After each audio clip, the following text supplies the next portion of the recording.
le Quai d'Orsay confirme la mort de 2 Français. Emmanuel Macron est arrivé à Hambourg cet après-midi. Il affirme que l'Allemagne et la France se tiennent ensemble aux côtés du peuple israélien dans ce moment tragique.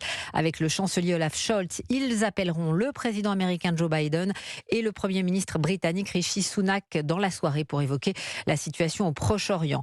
Et sur le terrain, que se passe-t-il ce soir? Le pays déplore donc au moins 700 morts, plus de 2000 blessés, plus d'une centaine de personnes enlevées. Ariane Ménage, vous êtes en ligne depuis la ville de Sderot, dans le sud du pays, à 3 kilomètres de la frontière avec Gaza. Une pluie de roquettes s'est à nouveau abattue sur la ville. Oui, Sderot est vraiment l'une des villes israéliennes en première ligne des combats. Sur place, cet après-midi, nous avons vu des dizaines de roquettes tirées.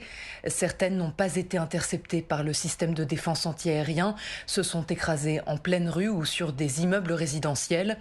De son côté, l'armée israélienne dit avoir éliminé les commandos palestiniens qui ont mené ces 2 derniers jours des attaques terroristes dans la ville. C'est vraiment ces infiltrations qui ont terrorisé les habitants. Ils étaient jusqu'ici complètement cloîtrés dans les abris antimissiles. Ils commencent maintenant à en sortir pour se ravitailler. Ils sont aussi nombreux à évacuer la ville. Nous avons pu voir des dizaines de personnes, de familles, valises à la main, prendre leur voiture pour rejoindre des zones moins touchées par les combats.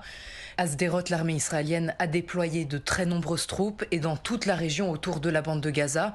Elle a annoncé dans la journée l'appel de 300 000 réservistes, du jamais vu dans l'histoire du pays. Ariane Ménage, vous êtes à Sderot en Israël pour Europe 1.